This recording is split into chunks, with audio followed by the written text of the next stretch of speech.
Hello everyone, my name is Ryan and welcome to my channel. Today we're going to be doing a little bit of a history lesson and we're going to be talking about Operation Paperclip. Now, Operation Paperclip was a secret US operation that involved conscripting up to 1,600 Nazi scientists and engineers while they were losing the war. Now, the way this originally started was Germany was losing ground, and as they lost ground, we took it, and we would find these people and imprison them. And we started to find scientists and engineers among the ranks, and we'd be able to interrogate them and figure out the kind of things they were working on, as well as the lead scientists in the country and what they were doing.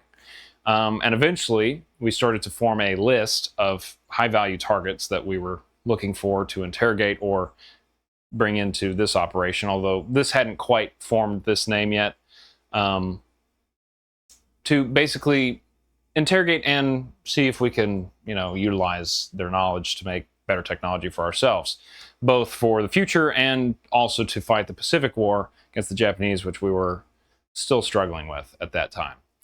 Now, at the same time, the Soviet army was pushing inwards on Germany's territory, and that's when Germany decided to pull in all of their current scientists and engineers and I think specialized mechanics is the word, back from the front ranks into the center of Germany's territory so that they continued developing weapons to use.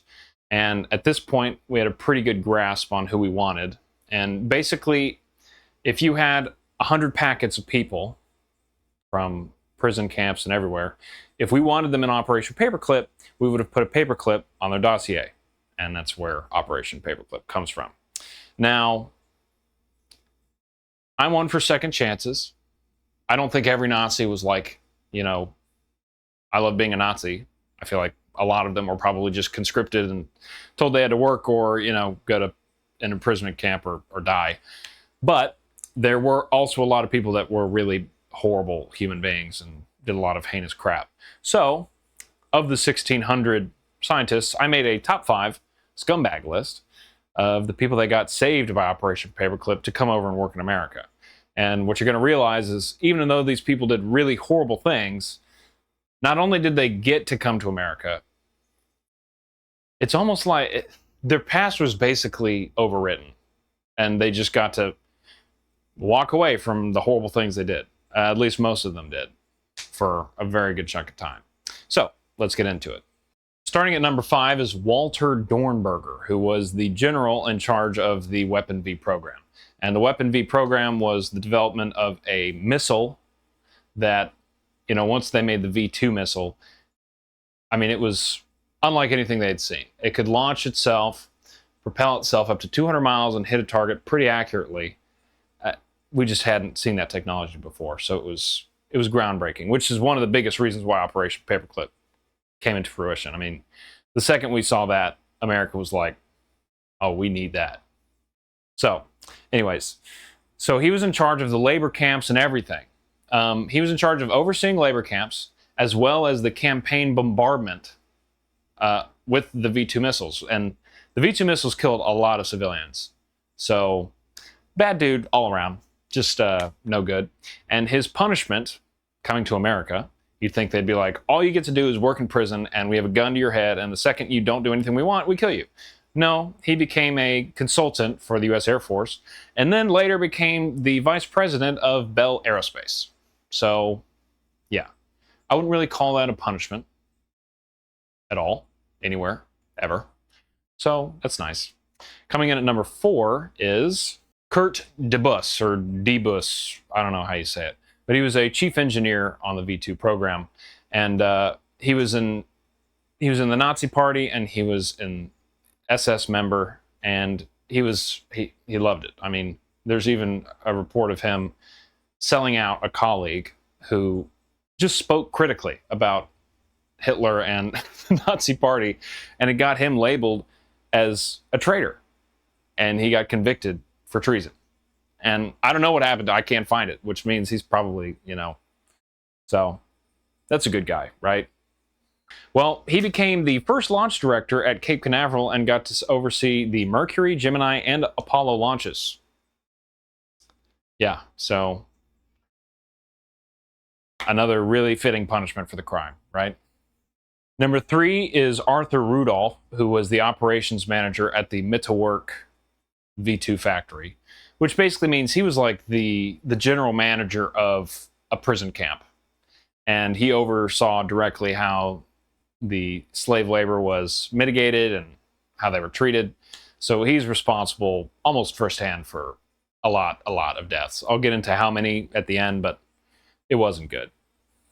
He got to become the project manager for the Saturn V rocket's first stage of launch and the Apollo launch. Yeah. And he was also awarded NASA's Distinguished Service Medal in 1969. So another guy got his history completely rewritten and turned into an American hero by all standards. Just unreal. Next up was Hubertus Strughold, who was the head of Luftwaffe. Fuck. Next up was Hubertus Strughold, who was the Aeromedical Research Institute. Fuck. Next up was Hubertus Strughold, who was the head of the Luftwaffe Aeromedical Research Institute. Fuck, dude. Like, what is that? Okay. He got to directly oversee work that was done in the Dachau experiments. And the Dachau experiments, I'm not going to get into that in this episode or this video, but I will at some other point. Just imagine super heinous, horrible crimes against humanity. Okay, just put that in it. So he oversaw these projects and he got to gather information from them, to which he then utilized for basically what space travel would be like. So he would run tests on people for like hypothermia, low pressure, like sticking somebody in a vacuum and seeing what happens, and low oxygen environments. And he used that information to basically develop what it would be like to go to space.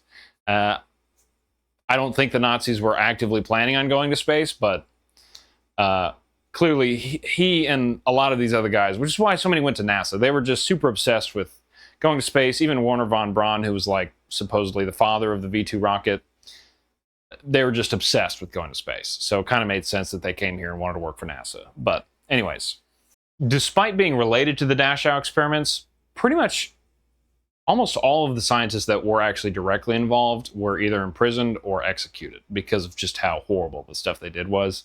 I guess he just got a pass because he was just a couple leagues of management up, so that he could claim like that he was not a part of it, which, it's like, that's the same way, if 100 packages fell, it's somehow not the manager's fault. It's the manager's fault, It's just, instead of it being 100 packages, it's like thousands and thousands of people being tortured. So the stakes are a little higher. His punishment was he became the chief of the U.S. Air Force Aerospace Medicine Division. Yeah. He was also hailed as the father of aerospace medicine. So once again, just another guy that did horrible stuff. And it's almost like the more horrible thing you did, the better your backstory was in covering it. It's unbelievable. I just don't understand it. Just the U.S. government for you. And then number 1 is Wernher von Braun, who was hailed as the father of the V2 rocket, the big creator, whatever. So his research is what developed the V2 rocket and the reason why the V2 rocket labor camps were made. And to give you a reference, the V2 labor camp involved 60,000 people building these rockets. And of those 60,000 people, which were all slaves from concentration camps, 20,000 of them died from either starvation, exhaustion, abuse, or execution. So this guy was kind of like the king of the bad guys.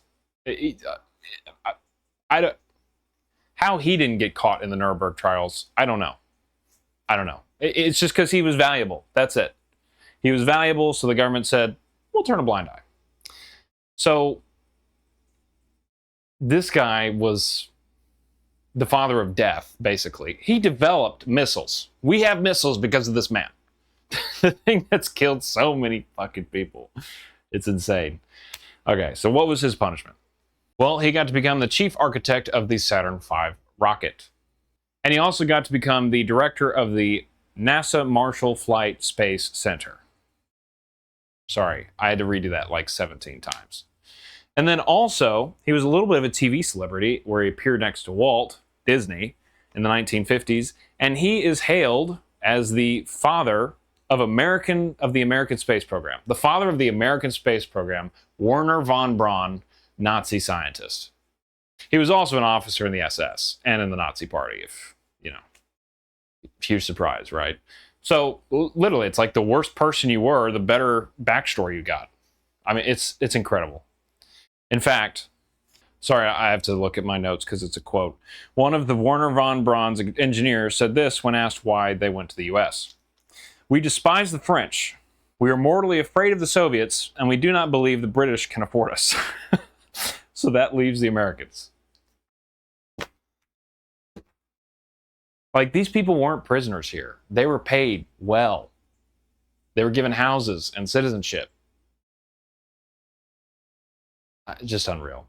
So, of the 1,600 German recruits that came in, 1,100 of them were sent to various military bases, labs, and research centers. 300 of them went to NASA, and then 200 of them went to the private sector or to universities. So while these guys are pieces of trash, and a lot of them were, they did bring massive developments into infrastructure and technology. Ballistic missile tech, space program infrastructure, jet aircrafts and advanced aerodynamics, rocket fuel and propellant chemistry, and foundations of modern aerospace medicine. Now, the weird thing about Operation Paperclip is some of the scientists did develop medicines and technology, but almost all of it was related to going space. Operation Paperclip was almost entirely related to either ballistic missiles that could send a nuke to another country and blow them up, or going to space. Those are like the two priorities. Yeah, so this kind of just shows you that there's no good and bad guy, right? The US killed off all the people that were like involved in the really bad shit or directly involved in the stuff to where they, and you can sit there and act like, oh, well, they were doing the right thing.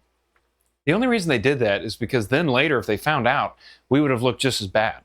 So they just got rid of them. And then the people they found that they were far enough away that they could like claim, you know, like, oh, I didn't know about that. That's who they brought. And that's the 1,600 scientists and engineers and mechanical people that they brought. So, yeah, just another disappointing example of how, you know, governments don't really care about you unless you can provide something for them, like taxes or bombs that blow up people in third world countries. So, that's Operation Paperclip. I hope you enjoyed the video, and thanks for watching. Tune in for the next one. Bye.